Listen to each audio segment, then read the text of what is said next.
All right, everyone. So I'm Chris Ronzio, CEO of Train You All, and this is the Organized Chaos Show. So some of you might have seen the first episode or the pilot episode. And basically what this is a way for us to kind of give back to the community, to continue talking to entrepreneurs, and selfishly for me to get to solve problems and dive into businesses other than Train You All, which is what I did when I had my consulting company. So today we've got an awesome guy, a friend of mine on the show. Ashley, what's up? Hey there, Chris. How you doing, my friend? Good. How are you? I am doing excellent. Thank you. Cool. Thanks for joining. So why don't you tell, for anybody that's tuning in, kind of what's the main idea of your business? What do you do? All right. So first of all, my name is Ashley Bryden. As the backdrop would imply, I am the message fixer. What we do is work with business leaders and entrepreneurs to help them fix their messaging. So any type of communication they're doing, if they're speaking to investors, they're speaking at a conference, they're running meetings internally in their organization, maybe they're looking to bring in new talent, whatever the opportunities are, we help them streamline that message to make sure it's really effective. So they're ultimately able to get that employee, get that investment, get that sale, and really grow and continue to have more impact. So That's what I do. Hone and own their message. Really, I do. I mean, I feel like I have this great job because I get to take what you're naturally kind of experienced, knowledgeable, and passionate about, and I get to kind of turn a few dials so that other people feel that passion and that knowledge as well. So you can, keep moving forward, which I feel fortunate. And you obviously know a lot about brand because you've had these yellow glasses since I've known you. So so hopefully anybody watching, you'll recognize Ashley. If you're ever in Arizona, in the Phoenix area, and you bump into him, you'll know this is the guy. This is the guy. That's right. So give us a little bit of context. Like, when did you start the business? Is it you? Are there other team members helping you? How long you've been around? Sure thing. So officially started in 2013. And as anyone who's started a business will tell you, it's had sort of 12 different incarnations since then. Always focused on communication and public speaking, but it's I kind of meandered. I used to do some more hands-on kind of design work and PowerPoint, and some coaching. I did workshops. It was really kind of all over the place. And typically, as you'd expect as well, I've had those kind of high points and low points where it's great couple months and I'm just really engaged in creating value for clients, and then sometimes where it's just like, man, what is going on? But in the last ups and downs of entrepreneurship. Exactly. Yeah. And in the last sort of 9 months, I feel like I've really hit my stride. I've started to kind of really clarify a lot of things. And sort of our conversation today, I'm excited for, because I think I'm at that point now where I'm starting to get into like, how do I delegate? How do I optimize sort of how I'm using my time and organize my time effectively? Yeah. And ultimately, how do I then from that start to scale? So from startup to scale up, that's the most fun part. Something like that. Yeah. And it's, So for anyone watching this, 2 years ago, today's actually the 2-year anniversary for Train You All. So Train You All is a pretty new business. And in 2 years ago, I competed in this pitch competition, and Ashley was one of the coaches or the mentors that was helping us craft our presentation. So super helpful back then. And I could tell that you just love this stuff. So I'm excited to talk more about it. All right. So excellent. How do you want to best use this time? I know you put a few questions in the little form we have. Do you want to just dig into those? Sure thing. Yeah. I mean, it was interesting. I was looking at the video, I guess you did last week or the week before, where you guys were talking about kind of the original incarnation of your business and how you were consulting with people. And those 3 kind of key things you hit on were, that organization, delegation, and scale. I think definitely those first 2. For sure. And then presumably the scaling comes from that, getting that clarity and optimization. Yeah.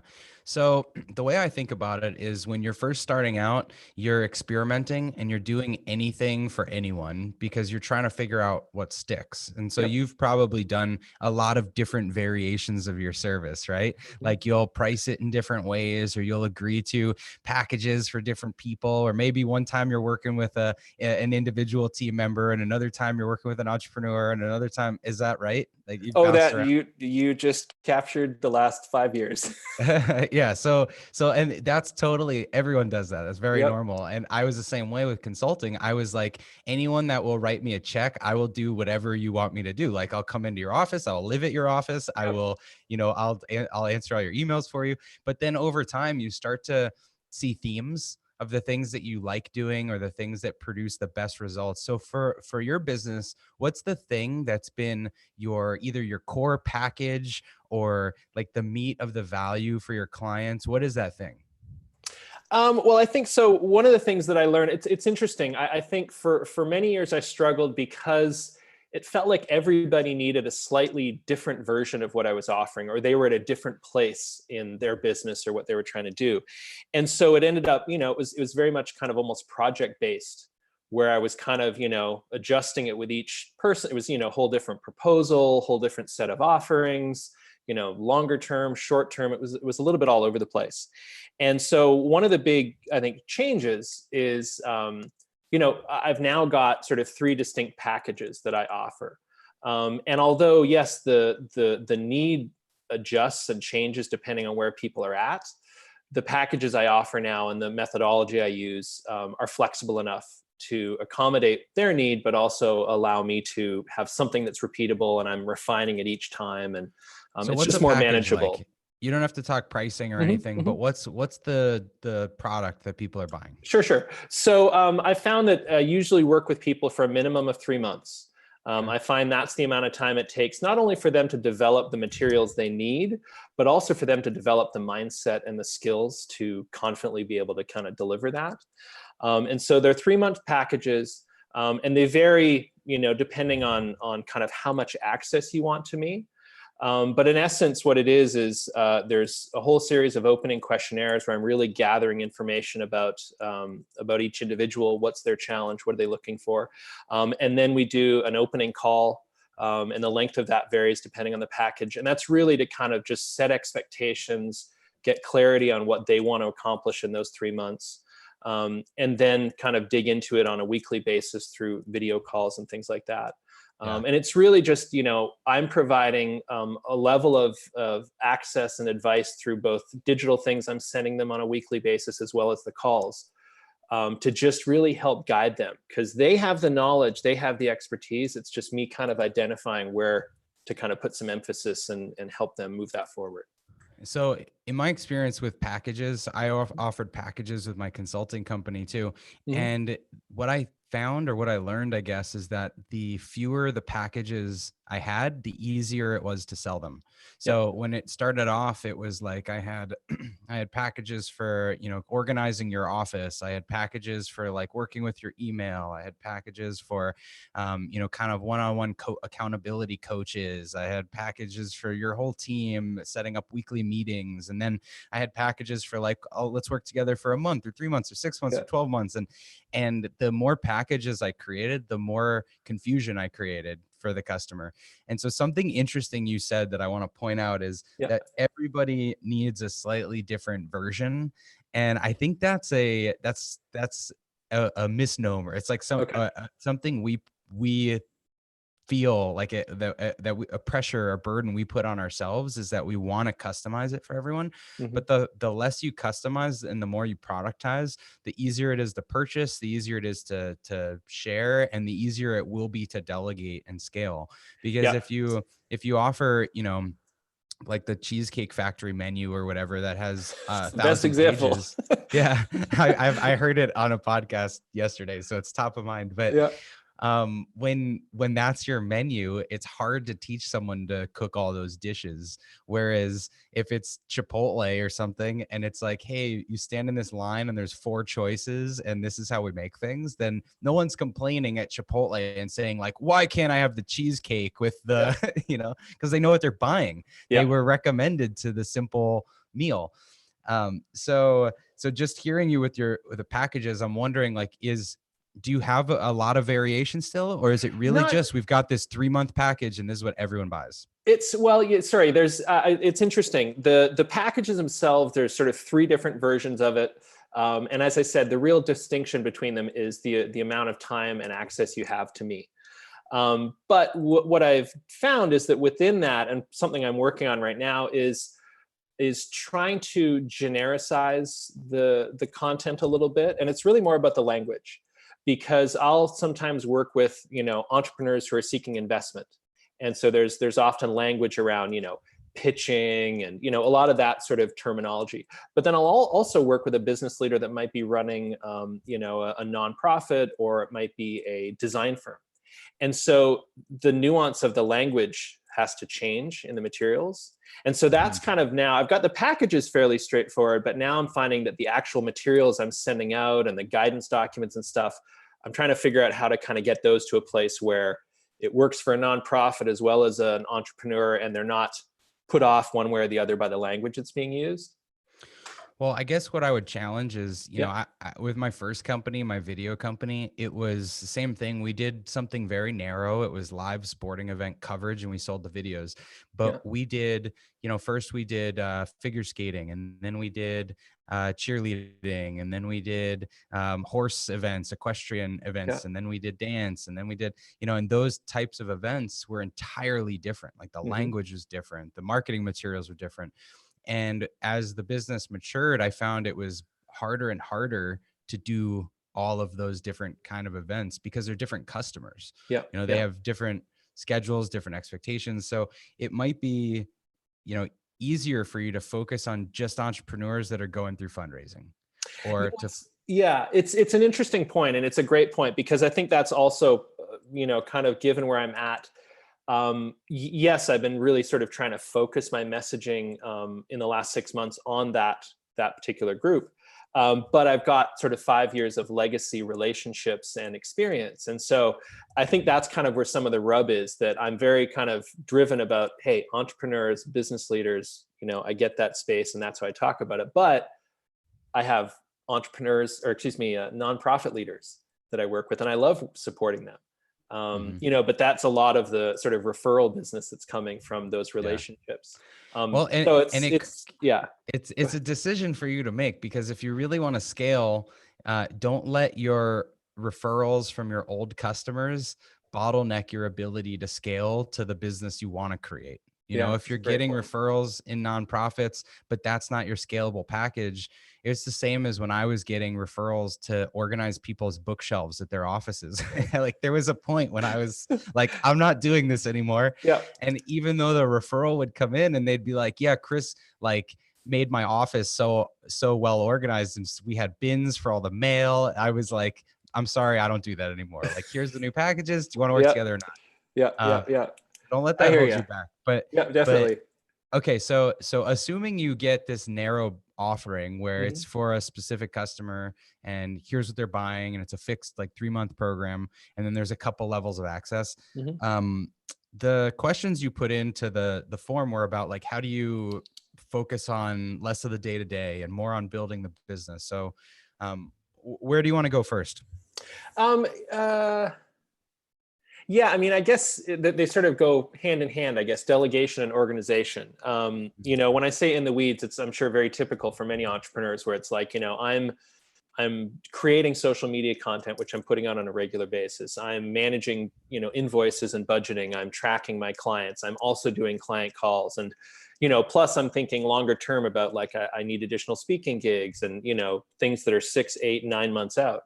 And I just find that it another day goes by, and there's those things on your list that you just didn't get to. And yet you did get to the ones that are like, well, I got the social media posted, but I didn't really do any research on, like, future speaking gigs, that's really where the revenue is going to come from. Right. So it's like a hamster wheel. Like, exactly. you're just like, another day is gone. Exactly. So, the amount of time that you have to put into the business, the energy you have is finite. And once you've done enough of the little day-to-day tasks, you're just burnt out, and you probably can't muster up the energy to do the bigger things. Right. Yep. And you can't not do the little things, because then the the day to day, when stuff slips through the cracks, then you're less likely to be referred and your existing clients aren't as happy and you haven't maintained your brand. So Yeah. I totally get it. What I have done when I feel overwhelmed is you've got to take a snapshot of all the things you're working on, because you can't delegate if you don't have a measurable workload to Mhm. figure out what to delegate. And Yeah. so And have you that's, gone, yeah. have you done that? Um, Not probably to the level I should. It's interesting just knowing kind of what you guys do at Trainual and that kind of thing.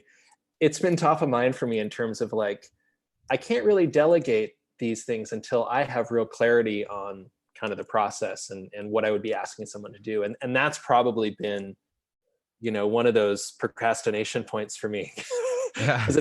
it forces two Well, things. One, for me to determine that process, and two, for me to now find someone else. And those two are kind of but that's why I the started key, with but the the rub. Yeah. clarity of your offering, because Yes. Yeah. if you're overwhelmed and doing too many things, you can't delegate something that's not really refined and consistent.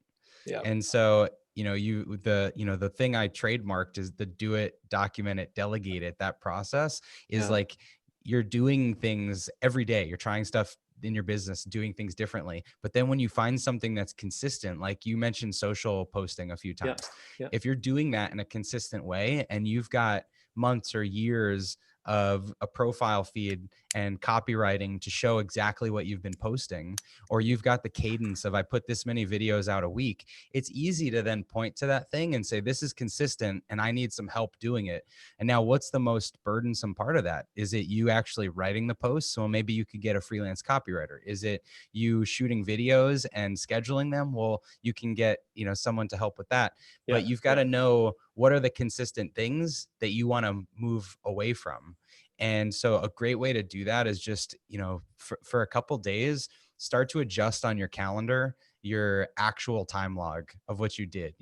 A few times a day, just look at your Google Calendar or whatever it is and drag the bars to what you are actually doing, because Mm. people have these like aspirational calendars for meetings and things.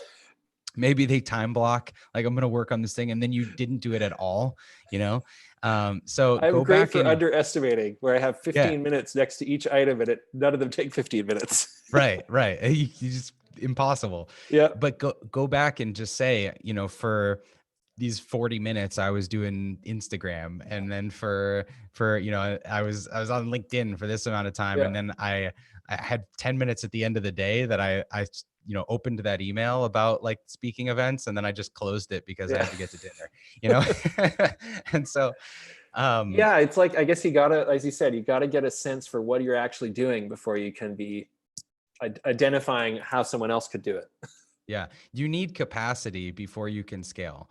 And Okay. so, like, if your day is 100% booked, your week is 100% booked, there's something that's taking up hours of time.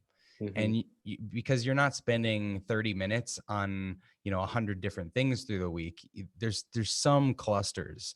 And Yeah. so, for me, like in the consulting business, my first hire was a virtual assistant that worked with me for 10 hours a week.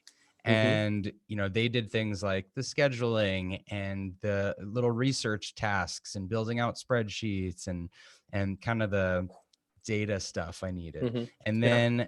then my next step was I found a virtual assistant that was local in Phoenix. Mm. And I messaged her and I was like, all right, I promise I'm not weird. I'm not like a murderer. I would love to meet in a coffee shop or something and like do a in-person kind of thing. And Yeah. so we worked together for 20 hours a week. And then the next iteration was I finally had enough client work that I could do a full-time salary for a project manager. Yeah. And so there's little baby steps that you can take, but you've got to know how am I filling 10 hours a week for someone else Yeah. and freeing up 10 hours a week for myself. Yeah. No, it's a great point, because I put these lists together and then I put my estimates next to them, and I never have more than about 5 hours worth of stuff on my schedule, but somehow like 8 or 9 hours go by and it's not all done. So Yeah. clearly I'm either Well, underrepresenting or I'm not being focused enough. Maybe both. yeah, or it could be that you don't need to delegate. You just need to say no Mm. yourself. You Hmm. know, like maybe that's why you haven't delegated, because you can't reasonably pass off a list of stuff for someone else and justify the expense. Hmm. And you need Hmm. to just be more disciplined about cutting that stuff out of your own calendar. You know, when I had finally put together my packages, I was in the best place you could be, because I had a waiting list of customers that wanted to work with me, and I was working with, you know, 8 to 12 companies a month and making more in revenue than I ever had before. So then it's easy to hire someone Yeah. when you're in that place. But if you're still trying to, you know, put together your own income, you've got to figure out how to have extra capacity and extra income to get to Hmm. that next step. Yeah. Yeah. Okay. Yeah. I'm definitely kind of in that space where I can see the need and I can see the opportunity. It's Hmm. kind of like, you know, whether it's baby steps or virtual baby steps in terms of a virtual assistant or what. But yeah, I think Yeah. that's going to be valuable. And I think, yeah, it's a very great perspective to like say, you need to really understand, what are you doing? How are you using your time? What does that look Yeah. like? Yeah. Yeah. Okay. Yeah. So take a snapshot. But then the other piece you mentioned is, you know, you set these goals that are important for the year, for 6 to 12 months, and then don't make much progress on them. So a real simple system that you can use that I do is, I've got all my annual goals. You know, I've got like 10 to 15 things that I want to get done by the end of the year. And then I break those into quarterly chunks of like, here's the milestones Mm. toward each of those goals. And then I break them into monthly chunks and I write them on my whiteboard. Here's the 10 things I'm going to get done this month. And then every week and every day, I'm looking at that list to say, how do I move the needle on these Yeah. things? Yeah. And so I don't know, you can kind of see it behind me a little bit right here. This is like my over there January list. You Yeah. know, like it's always visible, the big things that I've got to work on. So so it's another simple way to not let your the day-to-day overshadow your big goals. Yeah. Definitely. Okay. That's great. Okay, so you mentioned we talked a little bit about hiring part-time talent to take things on, like your social Mhm. media, your scheduling, organization. Did we cover that enough, or do you have other questions about that? I guess maybe I'd just be curious from your standpoint, the experience you had with that kind of that first virtual assistant, and then you kind of got someone local. Yeah. Like, what was the process like for you, kind of getting that person and making sure they could do what you needed done? Like, It was a learning experience. yeah, So that was probably the biggest challenge for me as an entrepreneur, was to learn to delegate. yeah, And um, you know, my first business, my video company, we had hundreds of camera operators that were all kind of contract around the country, and we had 12 W-2 employees. yeah, But I lived here in Arizona with no office and no employees. So I was used to being very remote, and I had a manager that ran my office. And so starting my own business, the consulting business that I was responsible for everything, was a different experience, and I had to relearn delegation. So yeah. there's a couple of things you can do when you're getting started. You can hire a non-dedicated virtual assistant service, which one that I love is called Fancy Hands. It sounds Okay, funny, but if you've ever heard of it, fancyhands.com. Uh, okay, what a non-dedicated service means is that there's this pool of labor, pool of people that can field your incoming requests. okay, So you buy a certain allocation of time or requests. It's a subscription, and then you send those requests in. Like, I need someone to research best prices on this equipment, or I need okay, someone to book this travel for me, or I need someone to, buy this thing on Amazon and ship it to my client, or whatever it is. They're little tasks, but it doesn't really matter who does it. They've hmm, got all of your preferences and history saved, and then they're just knocking out those tasks for you. That's a non-dedicated service, and it's a okay, great way to get started because it's economical, it's cheap, and it really just teaches you to be intentional about putting tasks and requests into the system, because that's the thing you have to coach yourself into, is I was gonna like, say, I think I'm just a control freak now. yeah, it could be. I think we all are We all are, yeah. at some point. Yeah.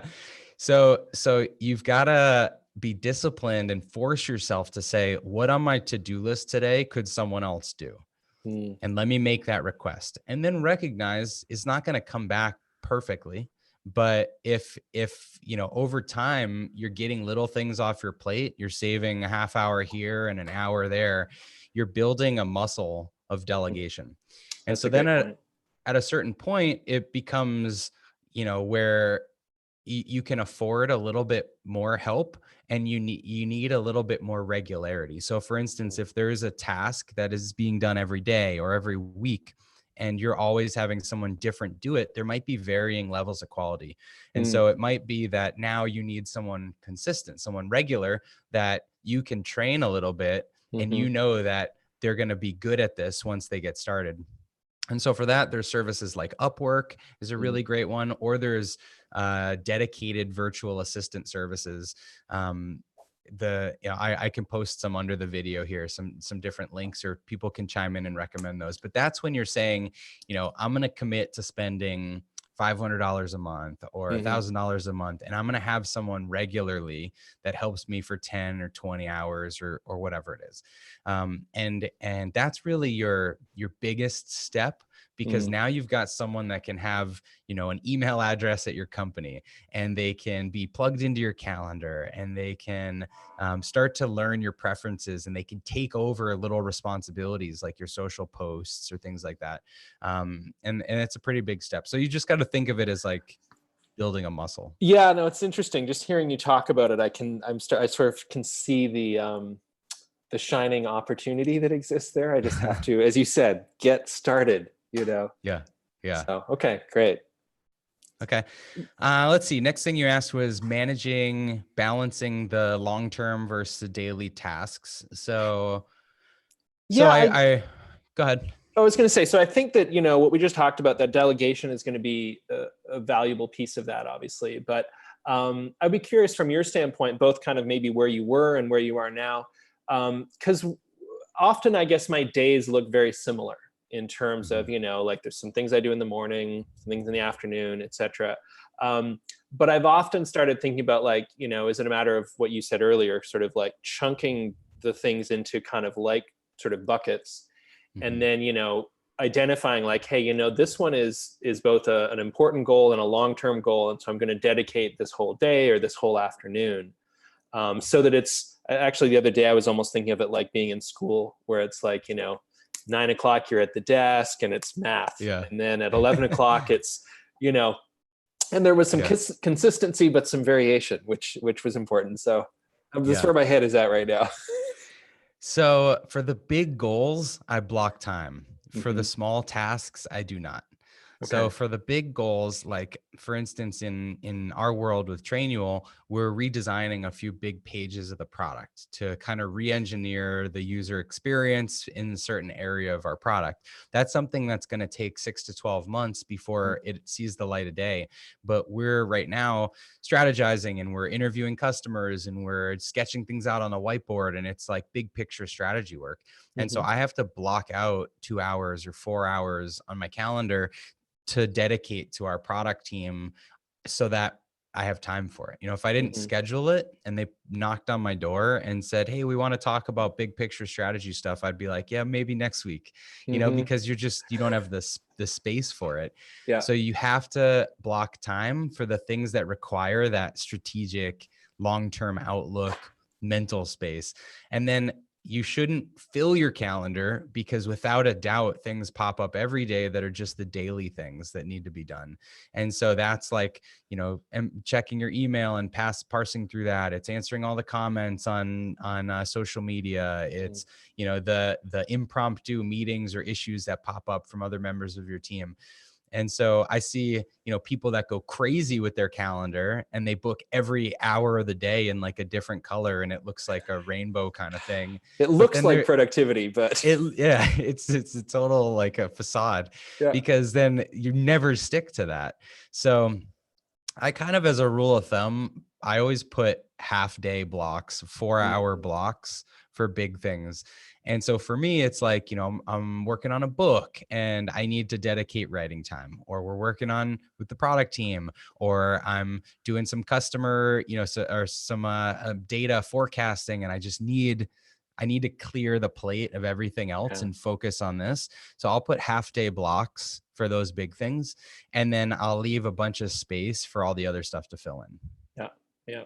This is great. I mean, I think it's like so many things with being an entrepreneur. Like when someone else says it, you go, aha, the light goes off, but you can't see it for yourself. And so I'm all excited now about like, how do you think I did so well consulting? I was going to say, it's so much easier to give advice to other people. Like you've done this before and might know what you're talking about. I know, but same with me. Like it's a good thing I'm in all the mastermind groups and everything I'm in, because I come up with the same kind of issues, and other people just have such a better perspective on my problems. So actually, let me ask you about that. Just you mentioned masterminds. Like, what sort of things are you involved with, kind of, or I guess where are you getting input from people or learning things at things like masterminds and other things like that? So these groups have been hugely important to me. So the first one I ever did was called Accelerator. It's an EO program, entrepreneur organization, amazing group where you're put into these accountability groups that you meet with monthly. It's like a peer mastermind group. And then there's also learning events quarterly that they do. And so that was kind of where I cut my teeth in the mastermind thing. Okay. Then from that group, I met a core group of friends that we were all really ambitious and driven. And we started like a breakfast club thing that we did every week on our own. And we used this book called The Living Your Best Year Ever by Darren Hardy as like our framework for those meetings. And so that was just self-facilitated, but amazing book, amazing process. Then I've since joined EO, which is Accelerator's parent organization. So Entrepreneur Organization is a worldwide group of entrepreneurs that have forums, which are the same thing, like a monthly mastermind. I've joined YEC, which is Young Entrepreneur Council. That's an online group, but also worldwide, and been really valuable. I joined Startup Arizona and the Startup AZ Collective, which is a group of Arizona entrepreneurs that are raising funds and really scaling their business. I joined this program called Youre, which is like a men's life. They have women's now too, but men's like life coaching kind of program, and is amazing for me. Learned so much through that.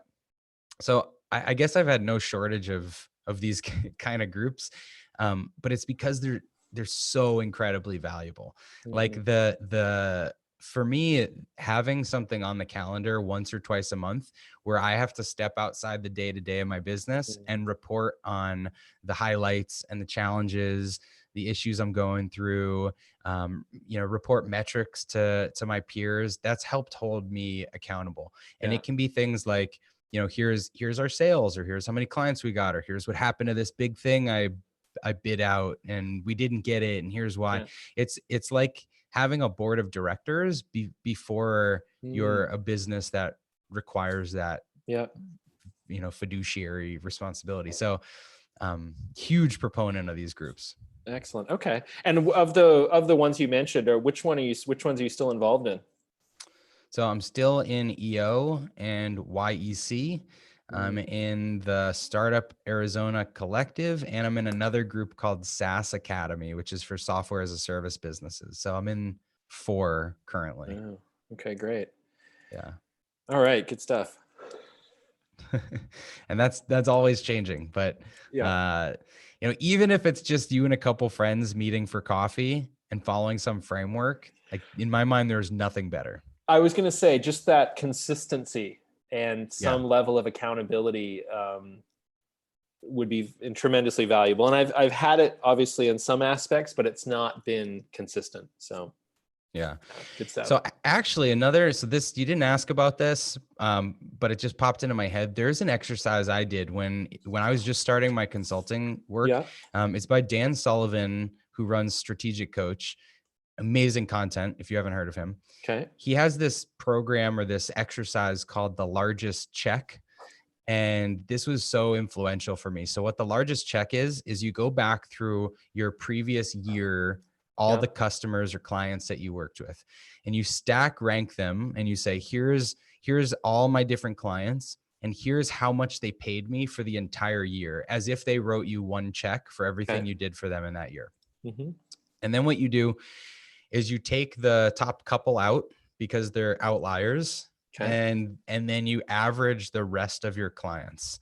And that tells you how confident you are in charging for your services. Like, what is the level of service that you're able to charge for?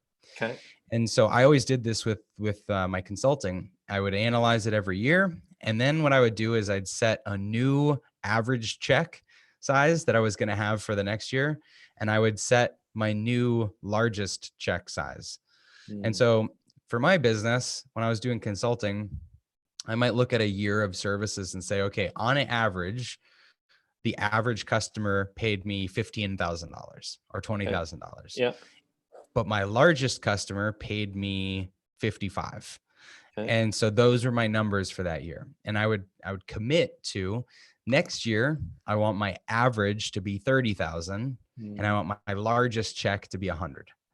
And then you'd start to brainstorm like, okay, what am I going to do to make that a reality? How many customers do I need to have? Do I need to change my package pricing? What would make someone pay me twice as much as my largest customer? Are there new services I need to offer or some higher tier offering? And it was crazy. But every year, 3 or 4 years in a row, I would hit the targets I set a year before just by doing this exercise and embedding it in my subconscious of like, here's what my average check's going to be. So that's just a fun exercise. Okay. That's great. Yeah. I find those little sort of exercises, everyone's got different ones they've learned or they've been using. They're tremendously valuable. So valuable. And it'll take you 20 minutes, but you'll think about it all year. All right. Excellent.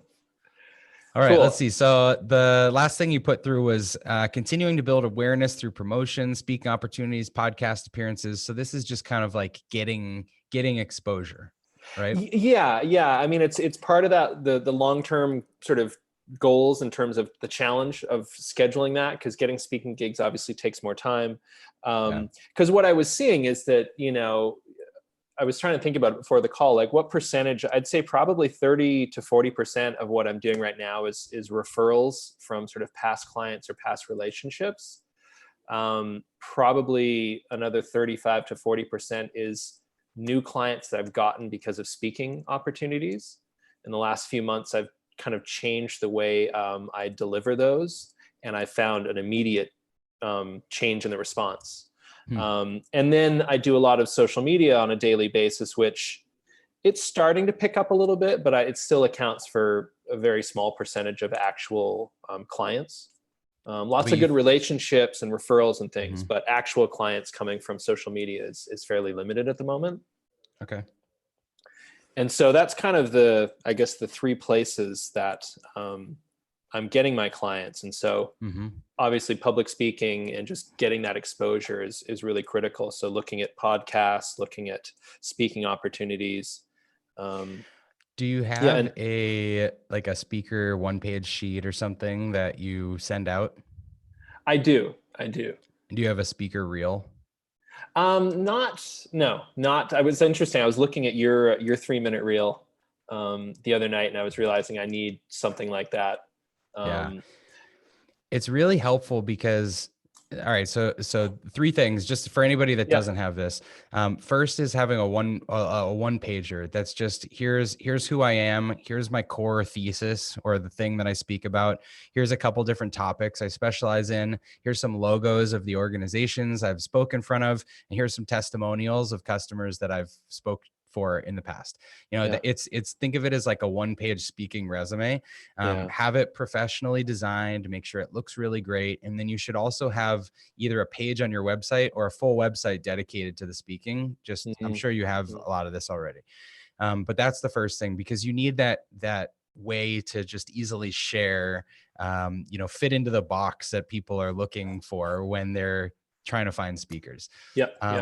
The next thing is the reel. So this is most large conferences or anything want to see an example. And if the best you've got is just a full recording of a speech, that's okay. But if you've got a sizzle reel, that's like your comments and some cool music and some audience applause, and it just makes it look more vibrant.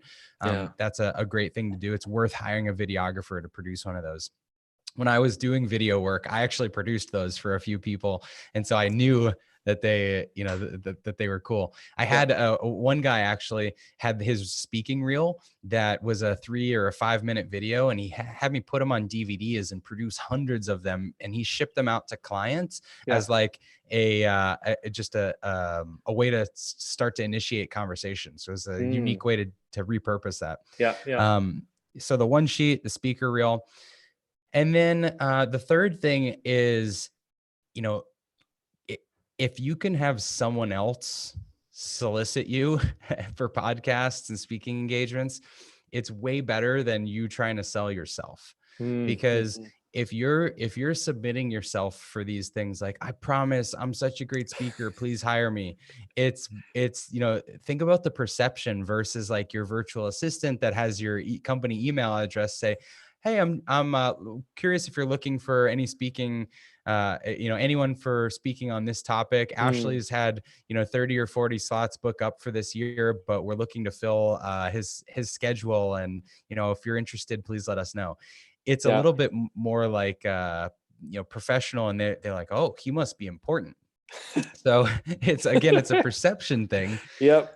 But I think it goes a long way. And it's the same for podcasts. If you're trying to get on podcasts by saying, hi, can I please be on your podcast? It sounds a little needier or desperate. Whereas if you've got somebody that submits on your behalf and says, I think Ashley would be a great guest on your show for these reasons. Here's a couple other shows he's done. He's got an interesting take on this topic. I think your audience would really like it. Let me know if you're interested.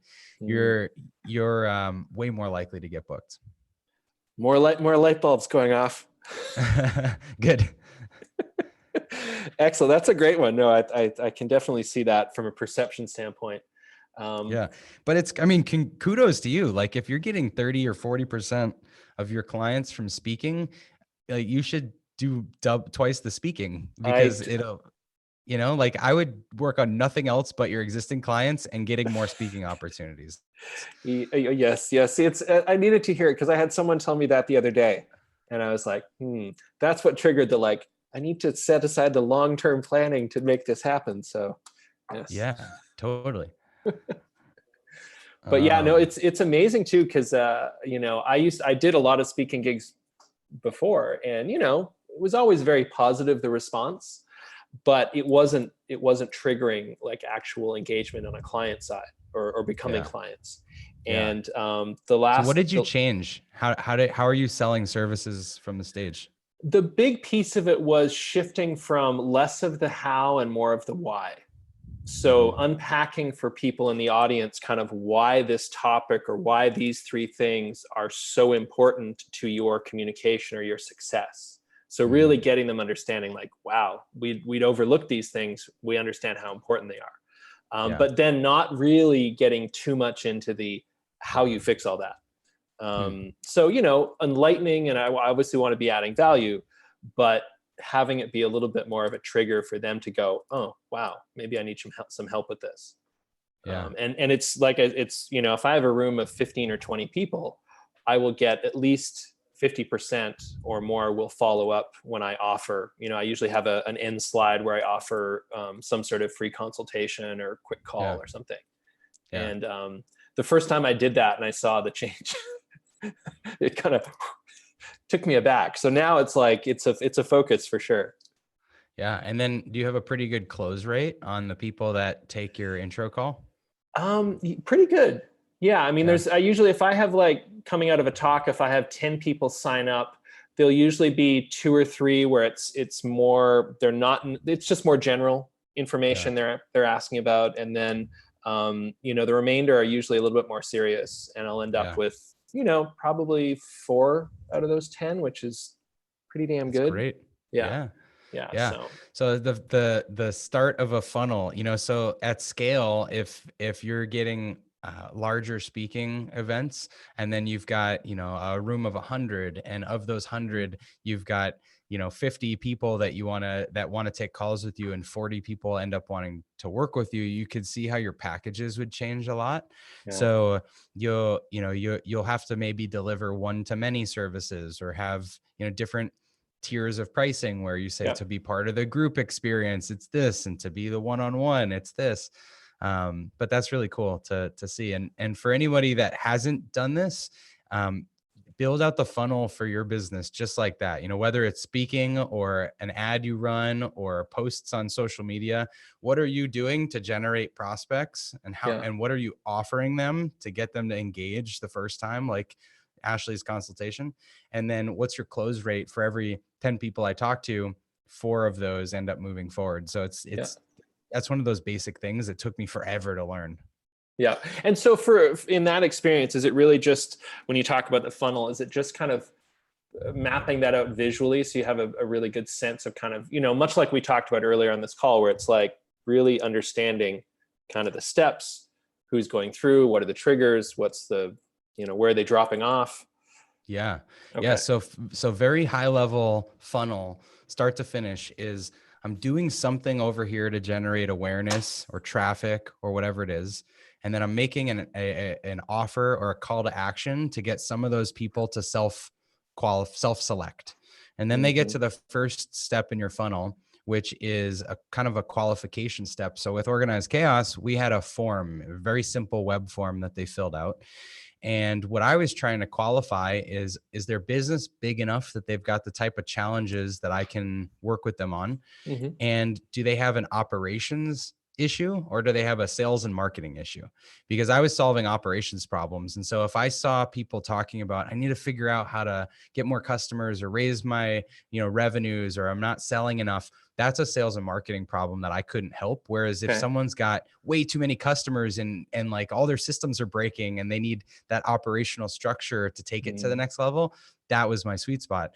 So that first step is a qualification step. And then there'll be another step that's like, maybe they're a phone screen, or you get on the phone with these people, and how many people actually show up for your phone calls. And then there's, you present them one of a couple packages, and then how many people opt into one of these packages. And you can get a lot more granular with, follow-up sequences and this and that. But it depends on how many customers you're talking about. And if you're just talking about, it's a dozen a month, or it's 5 a month, or if it's 20 a month, then you're going to have a very these big buckets of your funnel. Whereas, like Trainual, we've got thousands and thousands of companies. And so our funnel gets really granular. It's like, this many people to the website, this many people to the sign up form page, this many people to the third step of the sign up form, this many people in a free trial, this many people on a demo with the sales team, this many people convert, this many people are, and so every business has these stages, but I think you start with just broadly understanding the stages, and then you want to put some numbers to them each month, and make a simple spreadsheet and say, here's what January looked like, here's what February looked like. And then you start to see some patterns, and you start to, like you just, mentioned top of mind, you're like, all right, for, 40% or whatever, we end up working with. If that's the number, and that number sticks month after month after month, now you can say, okay, what if I turn the dial up on how many speaking engagements I do? Well, then that, if I double my speaking engagements, that doubles my revenue, doubles my bottom line. Or you say, what if I roll out this, it seems like a lot of people are wanting this other price, this other package. And I think I could sell a lot more of them because it's a little cheaper, but it's a group thing. And if I do that, it's going to increase my take rate from 40% to 60%. Then you can model out what the rest of your funnel looks like. And so I think that's a really fun part of any business, is just that forecasting funnel, because then you say, okay, if the business looks like this in 12 months, how many people will I need to execute on this? Or how, do I, when would I need to hire that assistant? And you start to build out your year in your mind. And then you step back into today and you say, okay, step 1, I need to make that new package, or I need to get 2 more speaking events. And that's all you do for this month or the next quarter. Okay. No, it definitely makes sense. I was, what was I listening? Have you ever read the book, The Essentialism? Essentialism. Yeah. Essentialism. Yeah. That one. And then the other one is the One Thing. Yeah. One Thing. That's a great book. Both of those, it's like, blows my mind. And then I get down to my list and I forget everything I just read. I know. It's like, They pound it so hard in the one thing where it's like, what is the one thing that if you do this, nothing else, Yeah. everything else won't matter. Yeah. Or, They were talking about one yesterday, and it was WIN, is the acronym, and it was like, what's important now? oh, interesting. I So like that. I have that somewhere on the top of one of my lists this morning. Here, look, There you go. WIN with a question mark. So I Win think maybe question that's the mark. beginning of changing habits, is at least it's there. It's Yeah. forefront, but Yeah. Well, I think if you haven't done it yet, at least draw a picture of what your business looks like in 12 months. And I think that will help you set some next steps for what you should be working on now. yeah, totally. Awesome. Any Cool. other big burning questions or things you want to dig into? No, I mean, it's been very helpful, very insightful. A lot of it, as you sort of said, it's kind of stuff we know, but you kind of need to hear it from a few people to kind of get it to sink in. Yeah. And it's interesting. I think all of the things that I brought up and all of the feedback you provided, it's almost it's kind of like I have to step over this chasm of fear around delegation, around quantifying kind of the process, really understanding funnels, like all these things that are kind of like the next steps from there are all about kind of optimizing and scaling. And so Yeah. there's definitely a theme. Yeah. Which I have to work on. The like a reminder that I feel like I'm telling everyone these days is that chaos is such a good thing. If you've got chaos in your business and you feel frazzled, it's because you've got this, you're overwhelmed with opportunity, which is amazing. And so Yes. the hardest thing is just deciding which opportunities to take and where you spend your time. So if I were you, I would be thinking about, how do I make my package really narrow? How many of those packages do I have to sell so that I'm overloaded with business and I can afford to bring on the next person to help me really scale? Yeah. Okay, great. Cool. So have we Awesome. covered the time frame? I don't know how long you guys usually do No, these for. we go until the questions are over within the hour. So I think we're good. Okay. But I feel for like this is a anyone that natural wants, spot. yeah. So for anyone that wants to reach out to you or connect with you, where can they find you? Well, I think the first place is themessagefixer.com. That will get you to my site, and you can learn about me and connect with me. If you want to see a lot of the resources I'm putting out there, my LinkedIn profile is probably the best place to do that. Cool. And if they go to your website in the next few weeks or couple of months, they'll see a really snazzy new speaker reel, right? Exactly. There's going to be a dedicated page. It's going to have all the good stuff on there. Because, I've put in the work already. I have all those speaking gigs and those videos. I just need make to use of it. Exactly. So cool. All right. All right. Well, I am off to actually to a speaking event as well. I'm going to the Arizona Good Business Summit. So I'll be there this afternoon. But it was great catching up with you. Great talking to you. Hope some of this was useful. And No, this is we'll great. talk soon. I really appreciate your time. And, I definitely count you amongst these sort of people I look up to. You're doing some good stuff, and I appreciate it. Awesome. Well, thank you. Appreciate your time. And everyone tune in next week for the next Organized Chaos show. All right. Have a good one.